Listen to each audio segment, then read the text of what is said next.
रूस ने यूक्रेन की सीमा पर अपने 1 लाख से ज़्यादा सैनिकों को तैनात कर रखा है। हालांकि रूस इस बात से इनकार करता है कि उसकी योजना किसी सैन्य हमले की है। वहीं यूक्रेन पर रूस के खतरे को लेकर अमेरिका लगातार बोल रहा है और उसने पूर्वी यूरोप में भेजने के लिए अपने 8500 सैनिकों को अलर्ट पर रखा है। इसके उलट यूक्रेन के राष्ट्रपति वोलोदिमीर ज़ेलेंस्की ने पश्चिमी देशों से अपील की है कि वो यूरोप की सीमा पर रूसी सैनिकों की मौजूदगी के बीच युद्ध को लेकर दहशत पैदा न करें। इन सब के बीच यह समझना जरूरी है कि आखिर रूस के लिए यूक्रेन इतना महत्वपूर्ण क्यों है। इसके पीछे 3 वजहें सबसे अहम हैं। पहली, सिक्योरिटी जोन।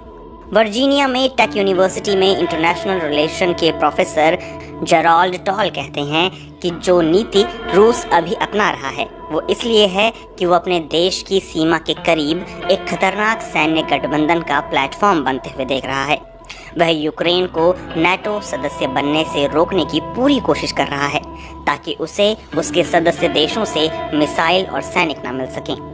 जियोपॉलिटिकल फ्यूचर्स के जॉर्ज फ्राइडमैन कहते हैं कि 1812 में नेपोलियन के आक्रमण के समय से ही यूक्रेन रूस के लिए एक बफर जोन के रूप में काम करता रहा है।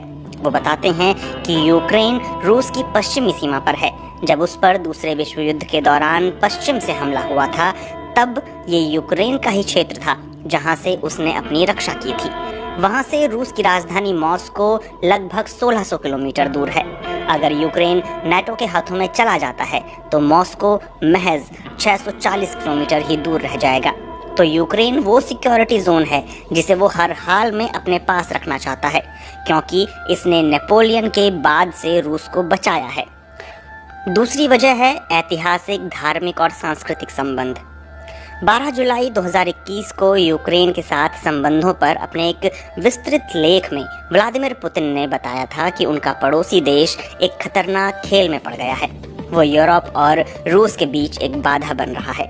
पुतिन न केवल सुरक्षा और इस क्षेत्र की राजनीति की बात कर रहे थे बल्कि उनका इशारा यहाँ की ऐतिहासिक, धार्मिक और सांस्कृतिक संबंध की ओर भी था जिससे रूस और यूक्रेन दोनों का संबंध है। उन्होंने इस पर विस्तार से लिखा। राष्ट्रपति ने अन्य बातों के अलावा ये भी लिखा कि बेलारूस, रूस और यूक्रेन के पूर्वज एक समान थे। रूस और यूक्रेन के लोग एक समान हैं। इस पर बहस के लिए उन्होंने कई ऐतिहासिक अहम बातों के बारे में बताया। टॉल बताते हैं कि उनके इस विचार में इतिहास, संस्कृति और पहचान को लेकर कई चीज़ें थीं। वे कहते हैं कि रूस यूक्रेन को केवल एक अन्य देश के रूप में नहीं देखता है। उसका दृष्टिकोण यूक्रेन को बहुस्लाविक राष्ट्र मानता है। साथ ही वो इसे रूस का दिल भी मानते हैं।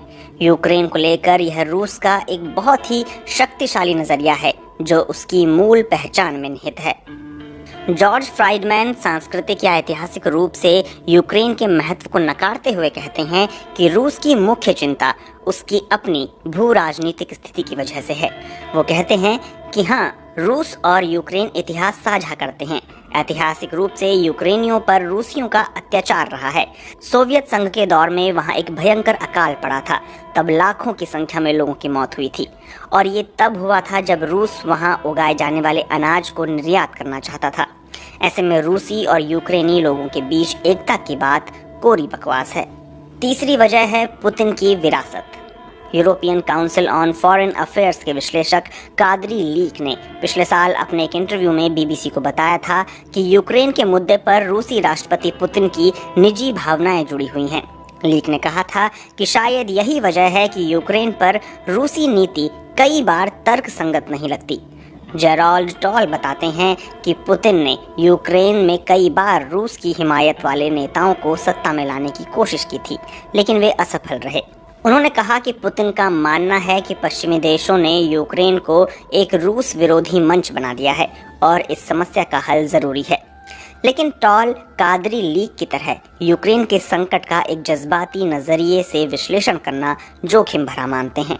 वे कहते हैं कि बहुत से विशेषज्ञ यही करते हैं। मुझे लगता है कि ये खतरनाक दृष्टिकोण है। ये नज़रिया सारे संकट को पुतिन की नाराज़गी और गुस्से तक सीमित कर देता है। हम पुतिन को पागल समझने लगते हैं जो तर्कहीन फैसले करते हैं। मुझे लगता है कि ये एक गलती है। पुतिन की भावनाएं वास्तविक हैं और रूस की भू राजनीतिक संस्कृति का हिस्सा हैं। इसलिए रूस के किसी भी नेता को इस समस्या से निपटना होगा।